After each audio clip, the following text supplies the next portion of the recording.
लोकसभा का रण सज चुका है और सभी दल अपनी अपनी जीत का दावा कर रहे हैं। पहले चरण की सीटों के लिए सभी दलों के प्रत्याशी जनता के बीच पहुंच रहे हैं, वोट की अपील कर रहे हैं। यूपी के साथ साथ उत्तराखंड और हरियाणा की सीटों पर बीजेपी जीत निश्चित कर रही है। और आपको बता दें कि बीजेपी ने जातिगत समीकरणों का भी ध्यान रखा है, तो प्रत्याशी भी काम के हिसाब से उतारे हैं। जैसे जैसे लोकसभा के चुनाव की तारीख सामने आ रही है, प्रत्याशियों की धड़कनें तेज होने लगी हैं। तो अब बीजेपी की लिस्ट पर भी सभी की नजरें टिकी हुई हैं।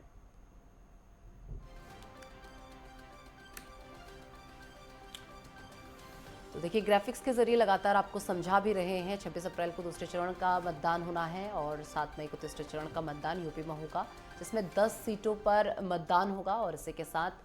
13 मई को चौथे चरण में यूपी की 13 सीटों पर मतदान होना है। 20 मई को पांचवें चरण में यूपी की 14 सीटों पर वोटिंग होगी। 25 मई को छठे चरण में यूपी की 14 सीटों पर वोटिंग होगी। 1 जून 7वें चरण में यूपी की 13 सीटों पर वोटिंग होगी। और 19 अप्रैल को पहले चरण में यूपी की 8 सीटों पर वोटिंग होगी।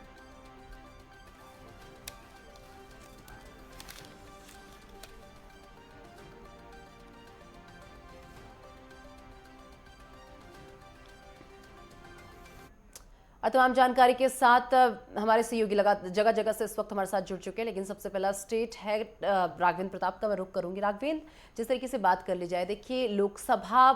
की जो तारीख है वो काफी नजदीक आ गई है, ऐसे में कितनी तैयार दिख रही हैं पार्टियां? निशा, अगर पार्टियों की बात करें तो वर्तमान में उत्तर प्रदेश में एक समीकरण दिखाई दे रहा है कि ये जो गठबंधन की पार्टियां हैं वो आपस में एक बार्गेनिंग पावर के तहत किसको कितनी ज़्यादा सीटें मिल जाएं, इसको लेकर एक गुणा गणित में जुटी हुई हैं। और दूसरा जो समीकरण दिखाई दे रहा है वो पाला बदल दौड़ द्वारा दिखाई दे रहा है कि एक नेता दूसरे पार्टी में जाते हुए दिखाई दे रहे हैं। पहले के वाली बात हम करें अगर बार्गेनिंग पावर की, तो अभी आज का जो घटनाक्रम रहा, अपना दल कमेरावादी की पल्लवी पटेल ने जो 3 प्रत्याशी उतारने की घोषणा की थी, उस सूची को निरस्त कर दिया गया है। और अग्रिम आदेशों तक ये बताया गया कि जो बहुत जल्द एक नई सूची जारी की जाएगी जो संशोधित होती है, जो एक स्पष्ट संदेश देता है कहीं न कहीं से अभी समाजवादी पार्टी से उनकी वार्ता चल रही है या कांग्रेस से चल रही है और वो एक बार्गेनिंग पावर में आना चाहती हैं कि हम 2 या 3 सीट पाल लें। हालांकि सत्ता के गलियारे में ऐसी चर्चा है कि उनकी मंशा सिर्फ ये है कि उनकी माता जी को टिकट मिल जाए समाजवादी पार्टी से और वो लोकसभा का चुनाव लड़ना है। और अभी कुछ दिन पहले राज्यसभा चुनाव में जो भी समाजवादी पार्टी के बागी विधायक थे, वो चाहे राकेश प्रताप सिंह हो, राकेश पांडे हो या मनोज पांडे हो, इन लोगों को वाई श्रेणी, अभय सिंह को भी वाई श्रेणी और मनोज पांडे को वाई प्लस श्रेणी की सुरक्षा गृह मंत्रालय द्वारा दी गई है। तो अब संदेश स्पष्ट है कि अब लोकसभा का जो चुनाव होगा, इनमें ये जो बागी नेता थे समाजवादी पार्टी के, वो भारतीय जनता पार्टी के सपोर्ट में खड़े दिखाई दे सकते हैं या हो सकता है कि इनमें से कोई लोकसभा का चुनाव भी लड़े। तो मुख्यतः 2 समीकरण यहाँ दिखाई दे रहे हैं। राजनीतिक पार्टियां चुनाव प्रचार में कम, अभी आपसी जोड़ तोड़ और एक दूसरे की पार्टी में ज्वाइन करना और सीटों की शेयरिंग को लेकर कैसे अपना दबदबा बनाया जाए, इस पे ज्यादा फोकस करते हुए दिखाई दे रही हैं सारी पार्टियां। ठीक है, उपेंद्र मेरे सहयोगी लगातार देहरादून से इस वक्त मेरे साथ बने हुए हैं। उपेंद्र, जिस तरीके से बात कर ली जाए, देखिए उत्तराखंड में 5 लोकसभा सीटें हैं और ऐसे में बीजेपी ने भी अपने 5 उम्मीदवारों का ऐलान कर दिया है और कांग्रेस की तरफ से भी अपने 5 उम्मीदवारों का ऐलान कर दिया गया है। ऐसे में टक्कर कितनी कड़ी दिखाई दे रही है?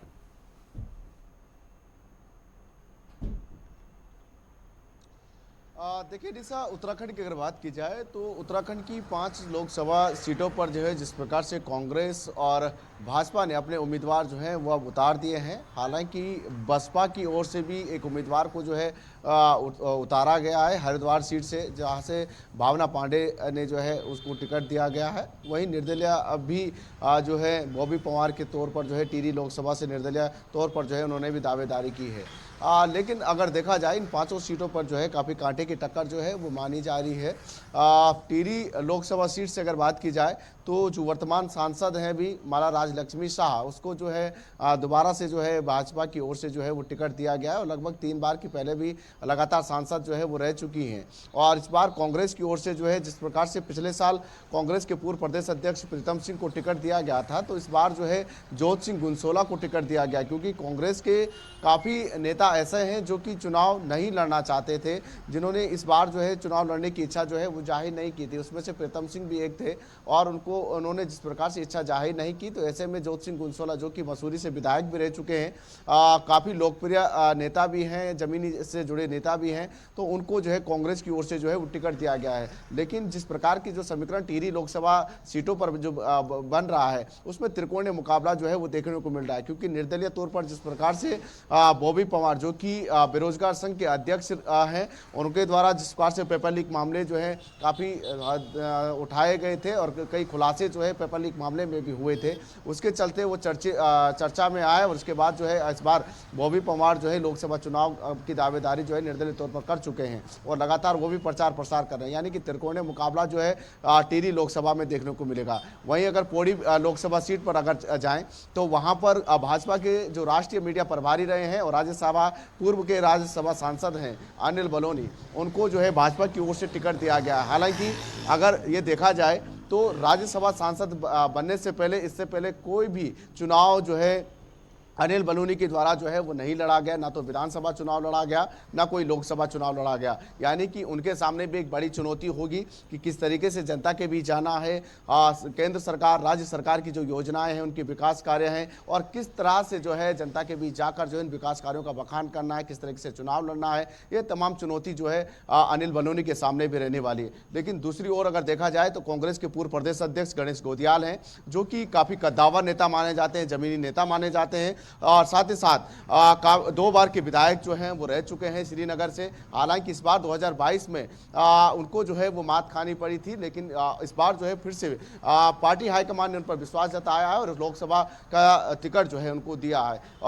उनके सामने जो है काफ़ी बड़ी चुनौती यह है कि जिस प्रकार से कांग्रेस में जो दल बदल जिस प्रकार से जो हो रहे हैं, कांग्रेस के नेता जो भाजपा में शामिल हो रहे हैं, जो अंतरकला कांग्रेस की है, वो थोड़ा सा चुनौती बनी रहेगी। लेकिन ये जरूर है कि उनकी जिस प्रकार की पकड़ जो है अपने क्षेत्र में है, लोकसभा क्षेत्र में है, उससे ये माना जा रहा है कि कांटे की टक्कर जो है अनिल बलूनी और गणेश गोदियाल के बीच जो है वो देखने को मिल सकती है। फिर से अगर हम नैनीताल सीट पर अगर जाएं तो वहां पर जिस प्रकार से जो वर्तमान सांसद हैं अजय भट्ट, उनको जो है दोबारा से टिकट दिया गया है और कांग्रेस की ओर से महेंद्र पाल को जो है वो टिकट दिया गया है। महेंद्र पाल अगर की बात की जाए तो जब नरेंद्र तिवारी जब यहाँ पर मुख्यमंत्री थे तो उस समय जो है सन 2000 में जो है वो एक एमपी जो है नैनीताल से चुने गए थे। उसके बाद से वो काफी सक्रिय जो है वो, हालांकि नैनीताल सीट पर जो है देखने को मिले कांग्रेस की ओर से कई पदों पर जो है वो रहे और एक बार फिर से उनको जो है वो दावेदारी मिली है। तो काफी घमासान जो है इन 5 सीटों पर देखने को मिल सकता है। खासतौर पर हॉट सीट जो है हरिद्वार भी बनी हुई है, क्योंकि वहां से पूर्व मुख्यमंत्री त्रिवेंद्र सिंह रावत जो है वो वहां से चुनाव लड़ रहे हैं। आज भी जिस प्रकार से उनकी जो है वो बड़ी रैली जो है वहां पर निकाली गई और लगातार वो सक्रिय जो है हरिद्वार लोकसभा सीट पर जो है देखने को मिल रहे हैं। आज कांग्रेस की ओर से भी प्रत्याशी वहां पर उतार दिया गया है। पूर्व मुख्यमंत्री हरीश रावत के बेटे वीरेंद्र रावत को वहां पर टिकट दिया गया है। तो अब कहीं ना कहीं कांटे की टक्कर जो है हरिद्वार सीट पर भी जो है वो देखने को मिल सकती है और त्रिकोणीय मुकाबला वहां पर भी होगा, क्योंकि बसपा, भाजपा और कांग्रेस इन तीनों के बीच और निर्दलीय के तौर पर, यानी कि ठीक है उपेंद्र, वापस आपके पास में लौटूंगी। चलिए वापस आपके पास में लौटूंगी। ईशा ठाकुर लगातार मेरी सहयोगी चंडीगढ़ से इस वक्त मेरे साथ बनी हुई है। ईशा, जिस तरीके से बात कर ली जाए, देखिए पंजाब की अगर हम बात करें, श्रोमणी अकाली दल और बीजेपी को लेकर अब तक क्या अपडेट सामने आई है? देखिए, बीते कल ही श्रोमणी अकाली दल के जो अध्यक्ष हैं सुखबीर सिंह बादल, उनकी अध्यक्षता में बैठक हुई है कोर कमेटी की, लेकिन अभी तक उसमें क्या निर्णय लिया गया गठबंधन को लेकर अभी उसका खुलासा उन्होंने नहीं किया है। लेकिन माना जा रहा है कि कल तक जो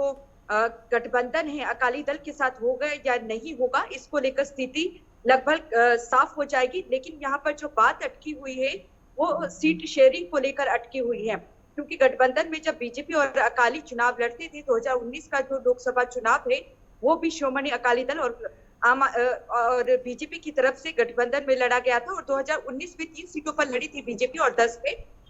श्रोमणी अकाली दल। ऐसे में अब बीजेपी की तरफ से 8 सीटें मांगी गई है, यहाँ पर लोकसभा की कुल 13 सीटें हैं। ऐसे में माना जा रहा है कि कल तक कोई ना कोई फैसला इस पे बीजेपी आला कमान की तरफ से ले लिया जाएगा। और अगर बीजेपी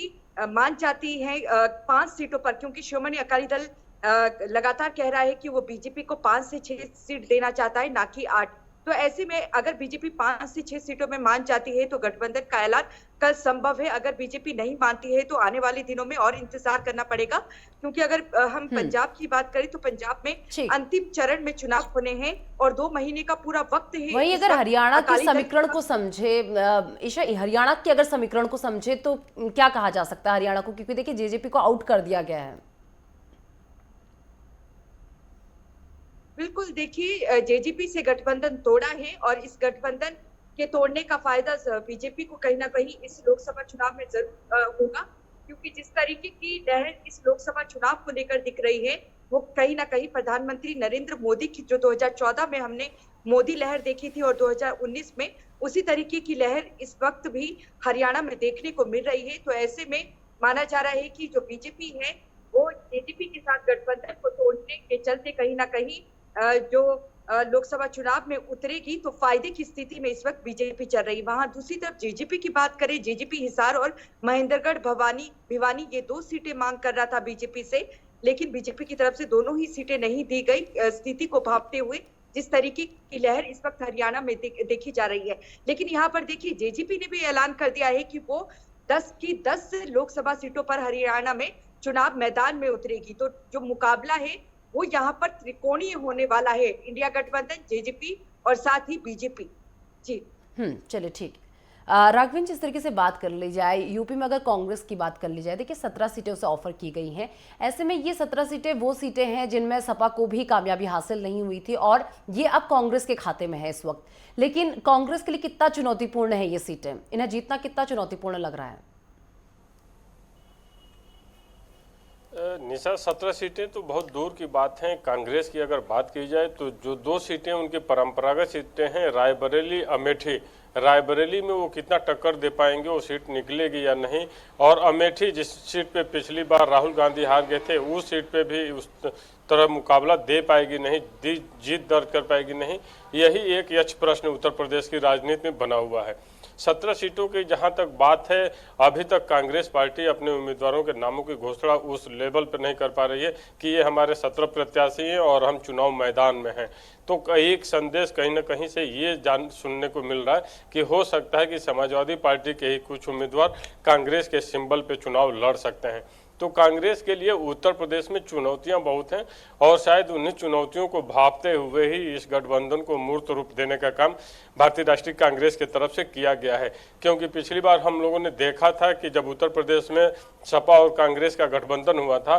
तो वो सफलता के उस स्तर तक नहीं पहुंच पाया था जिस मुकाम पे उसे पहुंचना चाहिए था और वो गठबंधन असफल साबित हुआ था। और 2014 के बाद से वैसे भी कांग्रेस का जिससे भी गठबंधन हुआ उत्तर प्रदेश में वो सफल नहीं हो पाया। और शायद भारतीय जनता पार्टी की यही ताकत भी दिखाई देती है कि उसके अगेंस्ट जो छोटे दलों के गठबंधन भी पड़ते हैं वो उतने प्रभावी नहीं हो पाते हैं। और जो भारतीय जनता पार्टी के काम करने की शैली है शायद जनता को ज़्यादा अपील करती है और इसीलिए कांग्रेस को और ज़्यादा चुनौती भी यहाँ मिलती जा रही है। और वैसे भी कहा जाता है कि दिल्ली का रास्ता उत्तर प्रदेश से होकर जाता है और कांग्रेस उत्तर प्रदेश के रास्ते को, सफर को तय करने में मीलों पीछे अभी दिखाई दे रही है। 17 सीट पर भी अभी उम्मीदवारों के नामों की घोषणा नहीं करना और चुनाव मैदान में दिखाई न देना, कार्यकर्ताओं में उस तरह का जोश उत्साह न दिखना, पार्टी कार्यालयों पर उस तरह का जोश खरोश न दिखना दिखाता है कि कांग्रेस को अभी बहुत कुछ सीखने समझने की जरूरत है उत्तर प्रदेश की राजनीति के लिए और दिल्ली का रास्ता तय करने के लिए। ठीक है। उपेंद्र मेरे सहयोगी लगातार देहरादून से इस वक्त मेरे साथ बने हुए हैं। उपेंद्र, जिस तरीके से बात कर ली जाए, उत्तराखंड में हरिद्वार एक ऐसी सीट है जो इस वक्त हॉट सीट मानी जा रही है, लेकिन हरिद्वार की अगर मैं बात करूं तो खबरें कुछ टाइम पहले ये भी थी कि सपा जो है यहाँ से अपने प्रत्याशी के लिए जो है कांग्रेस से कह सकती है, सीट शेयरिंग यहाँ पर कर सकती है, यहाँ पर सीट शेयरिंग के लिए कह सकती है, क्योंकि हरिद्वार ऐसी सीट है जब 2004 में जो है सपा को यहाँ से जीत मिली थी। तो कयास ये लगाए जा रहे थे कि सपा भी यहाँ पर सीट के लिए मांग कर सकती है।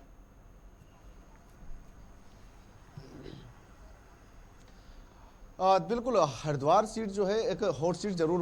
जो है यहाँ पर बनी हुई है, क्योंकि पूर्व मुख्यमंत्री जिस प्रकार से त्रिवेंद्र सिंह रावत यहाँ पर चुनाव लड़ रहे हैं और एक तरफ पूर्व मुख्यमंत्री हरीश रावत के बेटे वीरेंद्र रावत जो है दूसरी तरफ से चुनाव लड़ रहे हैं हाँ, ये ज़रूर है कि पहले जिस प्रकार से बसपा का एक दबदबा जो है हरिद्वार सीट पर रहा था, 2004 में बसपा जब वहाँ पर जीती थी और उसके बाद से हालांकि कांग्रेस और भाजपा की ओर से ही वहाँ से लोकसभा के चुनाव में जो है वो जीत दर्ज की है। इस बार ये माना जा रहा था कि बसपा जो है कांग्रेस में शामिल हो सकती है। इंडिया गठबंधन को लेकर जिस प्रकार से साफ मायावती की ओर से जो बसपा सुप्रीमो मायावती है, उनकी ओर से साफ तौर पर यह मना किया गया था कि हम जो है गठबंधन का साथ नहीं देंगे, तो उससे ये साफ हो गया था कि यानी कि बसपा जो है कांग्रेस के साथ सीट शेयरिंग नहीं करने वाली है, ना कि उनके साथ जो है कोई सपोर्ट जो है बसपा जो है वो करने वाली है। हालांकि समाजवादी पार्टी की ओर से सपोर्ट जो है वो जरूर दिया गया है। यहाँ पर जिस प्रकार से जो इंडिया गठबंधन, इंडिया अलायंस की जो टीमें हैं वो जरूर कांग्रेस को सपोर्ट कर रही है, लेकिन उत्तराखंड की अगर बात की जाए तो यहाँ पर जो है 2% वोट जो है इंडिया अलायंस के हैं, यानी कि बसपा को छोड़ करके अगर देखा जाए तो सपा और अन्य दल, चाहे वो आम आदमी पार्टी हो या अन्य दल के हैं, उनका लगभग 2 से 4% वोट बैंक जो है वो यहाँ पर है, जो कि ज़्यादा फर्क जो है चुनाव में डालने वाला नहीं दिख रहा है। लेकिन दूसरी ओर अगर देखा जाए तो कांग्रेस के पास एक बड़ी चुनौती इस बार ये बनी हुई है कि एक नए प्रत्याशी को जो है चुनाव मैदान में उतारा गया है, जबकि भाजपा की ओर से एक बड़े लीडर को जो है लोकसभा चुनाव में उतारा गया है, क्योंकि प्रदेश के मुख्यमंत्री रह चुके हैं, संगठन में काफ़ी बड़ी जिम्मेदारी उनके पास रही है, कृषि मंत्री रहे हैं, यानी कि काफ़ी और चुनाव लड़ने का काफ़ी बड़ा अनुभव जो है उनके पास है। हालांकि ये जरूर है कि जो नए चुनाव को जिस प्रकार से जो है कांग्रेस लड़ना चाहती है और नए चेहरे को जिस प्रकार से उतारा गया है, उनके जो पिता हैं यानी कि पूर्व मुख्यमंत्री हरीश रावत, वो काफ़ी बड़े लीडर हैं, वो अगर उनको सपोर्ट करते हैं तो उसका जो है असर चुनाव में जरूर देखने को मिल सकता है। लेकिन नए चेहरे को जिस प्रकार से उतारा गया है और जिस प्रकार से देखा गया है कि कांग्रेस किसी भी तरह से मैदान में जो है वो दिख नहीं रही है, उस तरीके की हलचल मैदान में दिख नहीं रही है जिस तरीके से भाजपा जो है वो प्रचार प्रसार करने में जुटी हुई है। हर जगहों पर रैली जिस प्रकार से जो है भाजपा की ओर से की जा रही है, बड़े नेता जो है लगातार मंचों पर खड़े हो रहे हैं, कांग्रेस में इस तरीके के नेतृत्व जो है वो नहीं दिख रहा है। क्या ना तो पार्टी कार्यालय में उस तरीके की धूम दिख रही है और ना ही प्रदेश के अन्य जगहों पर इस तरीके से जो है कांग्रेस दिखाई दे रही है। ठीक है उपेंद्र, ठीक है। ईशा, जिस तरीके से बात कर ली जाए, हरियाणा की 10 लोकसभा सीटों पर आते हैं, 10 लोकसभा सीटों में कौन हॉट सीट इस वक्त बनी और कहां पर सबसे ज्यादा कांटे की टक्कर देखने को मिल सकती है? देखिए, इस वक्त जो हॉट सीट बनी हुई है वो कुरुक्षेत्र बनी हुई है। कुरुक्षेत्र की अगर बात करें तो यहीं से नायब सिंह सैनी लोकसभा सांसद हैं और उन्हें अब हरियाणा का मुख्यमंत्री बनाया गया है। और कुरुक्षेत्र से ही जो आम आदमी पार्टी है वो चुनाव लड़ने जा रही है लोकसभा का, और यहाँ पर समर्थन मिलेगा उन्हें कांग्रेस का। 10 लोकसभा सीटें हैं जिसमें से एक आम आदमी पार्टी लड़ने जा रही है। दूसरी तरफ अगर हम रोहतक आ जाएं तो रोहतक भी इस वक्त हॉट सीट बनी हुई है। वहां से हरियाणा के पूर्व मुख्यमंत्री और जो भूपेंद्र सिंह हुड्डा के बेटे हैं और राज्यसभा सांसद हैं इस वक्त हरियाणा से, वो ताल ठोकने वाले हैं, वो चुनाव लड़ने वाले हैं लोकसभा की रोहतक से। और रोहतक की अगर बात करें तो उसे गढ़ माना जाता है हुड्डा परिवार का, कांग्रेस का गढ़ माना जाता है। दूसरी तरफ अगर हम सोनीपत आ जाएं तो सोनीपत भी कहीं ना कहीं यहाँ पर कांग्रेस जिस तरीके से मजबूत स्थिति में यहाँ पर, और सोनीपत को भी कहीं ना कहीं कांग्रेस का गढ़ माना जाता है। यहाँ पर भी कांग्रेस टक्कर दे सकती है बीजेपी को, लेकिन जिस तरीके से बीजेपी फूक फूक कर कदम रख रही है, चुनाव सर पर है, लोकसभा के बाद अक्टूबर में चुनाव होने हैं, लेकिन चुनाव से ठीक पहले यहाँ पर मुख्यमंत्री को ही बदल दिया जाता है और कैबिनेट मंत्रियों में भी तब्दीली यहाँ पर कर दी जाती है, उनके विभागों को बदला जाता है। जो जातीय क्षेत्रीय समीकरण यहाँ पर साधने की कोशिश की गई है वो इसीलिए की गई है कि जो गठबंधन यहाँ पर आम आदमी पार्टी और कांग्रेस का हुआ है उसका नुकसान यहाँ पर बीजेपी को ना हो, और जेजेपी जिस तरीके से ऐलान कर चुकी है यहाँ पर 10 की 10 सीटों पे लड़ने का, उसका भी नुकसान ना हो। और देखिए यहाँ पर जो बीजेपी है, क्योंकि अगर हम हरियाणा सूबे की बात करें तो यहाँ पर जो राजनीति है वो कहीं ना कहीं जाट समुदाय के इर्द गिर्द घिरती हुई नजर आ रही है। और हमेशा ही कहा जाता है कि मुख्यमंत्री वही बनता है जहां जाटों का पक्ष ज्यादा जाता है। तो ऐसे में क्योंकि भारतीय जनता पार्टी गैर जाट की राजनीति यहाँ पर करती है और यही वजह है कि ओबीसी से ही मुख्यमंत्री यहाँ पर बनाए गए हैं। दूसरी तरफ यही जातीय और क्षेत्रीय समीकरण मंत्रियों में भी देखे गए हैं जो कैबिनेट में शामिल किए गए हैं। दूसरी तरफ जेजेपी की बात करें तो जेजेपी को और साथ ही कांग्रेस को जाट समुदाय के वोट ज्यादा संख्या में पड़ते हैं, तो ऐसे में अगर जेजेपी अलग लड़ रही है भारतीय जनता पार्टी से, तो कहीं ना कहीं जाटों का जो वोट है वो जेजेपी यहाँ पर काटेगी, जिसका सीधा फायदा भारतीय जनता पार्टी को होगा। यही वजह है कि कांग्रेस और आम आदमी पार्टी लगातार ये आरोप लगा रहे हैं कि बाहर दिखाने के लिए गठबंधन तोड़ा गया है, लेकिन अंदर खाते भारतीय जनता पार्टी को इन लोकसभा चुनाव में जेजेपी फायदा पहुंचाना चाहती है, ऐसे कांग्रेस और आम आदमी पार्टी के आरोप हैं। जी ठीक है, राघवेंद्र में ही बात कर ली जाए, यूपी में वो कौन से बड़े मुद्दे रहे जिसने जनता को बहुत प्रभावित किया है? अगर मुद्दों की बात करें निशा, तो यहाँ जनता को प्रभावित करने वाले मुख्य मुद्दे जो देखते हैं, पिछले 7 सालों में जो लॉ एंड ऑर्डर पे कानून व्यवस्था को लेकर योगी सरकार द्वारा काम किया गया है वो बहुत अपील करता है। इसके अलावा बात अगर कर लें तो महिला सुरक्षा को लेकर जो योगी सरकार द्वारा किया गया वो अपील करता है, और गरीबों की जो योजनाएं थी उनको उनके सीधे लाभ पहुँचाने की जो बातें थी, सड़कों का जो एक्सप्रेसवे का जाल बिछाया गया वो जनता को बहुत अपील करता है कि आज गाजीपुर, बलिया, मऊ में बैठा हुआ व्यक्ति 3 घंटे 4 घंटे में लखनऊ उतर जाता है। इसके अलावा तमाम लिंक एक्सप्रेसवे जो बनाए गए जनता को वो अपील करते हैं, और राशन जो वितरण हुआ, चाहे वो पीएम के तरफ से हो या सीएम के तरफ से हो, वो जो एक राशन वितरण का कार्यक्रम गरीबों के लिए चलाया गया उसका बहुत, और कोविड प्रबंधन जो उत्तर प्रदेश ने एक नई मिसाल पेश की थी वो भी जनता को बहुत अपील की थी। तो अंततोगत्वा हम इसी निष्कर्ष पे पहुंचते हैं कि विपक्ष को जो मुद्दे मिलने चाहिए वो मुद्दे नहीं मिल पाए, क्योंकि सरकार पे कुछ भ्रष्टाचार का उस तरह का आरोप नहीं लगा, और योगी सरकार वापसी की थी सत्ता में, तो विपक्ष के पास कोई दमदार मुद्दा नहीं है। हाँ, इतना जरूर है कि महंगाई, बेरोजगारी की बातें विपक्ष उठाता है, शायद जनता को वो उतना अपील नहीं करता, क्योंकि बार बार 2014 के बाद से जितने चुनाव हुए उसमें भारतीय जनता पार्टी की जीत दर्ज हुई, वो चाहे लोकसभा का चुनाव हो या विधानसभा का चुनाव हो। तो यहाँ अगर हम जनता की बात कर लें तो कहीं से जनता के प्रति ऐसी नाराजगी सरकार से नहीं दिखती है कि जनता नाराज हो और सड़कों पर हो। तो जो सरकार की महत्वपूर्ण योजनाएं सुरक्षा को लेकर चलाई गई, उनकी जीविका को लेकर चलाई गई, जनता को वो अपील करते हुए दिखाई देते हैं, और इसीलिए विपक्ष के पास कहा जाए कि कोई ठोस मुद्दा दिखाई नहीं दे रहा है कि वो आखिर सरकार को घेरे कैसे, और इसीलिए भारतीय जनता पार्टी का ग्राफ शायद मजबूत दिखाई दे रहा है चुनाव में, क्योंकि विपक्ष के पास उस तरह के कोई ठोस मुद्दे नहीं दिखा रहे हैं जिसको लेकर वो जनता के बीच में जाए और जनता का समर्थन हासिल कर सके। चलिए ठीक है, बहुत शुक्रिया राघवेंद्र, उपेंद्र आपका भी, ईशा आपका भी बहुत शुक्रिया, आप तीनों हमारे साथ जुड़े और इस पूरे मुद्दे पर आपने हमारे साथ चर्चा की। फिलहाल वक्त एक छोटे से ब्रेक का, ब्रेक के बाद फोन हाजिर होता है।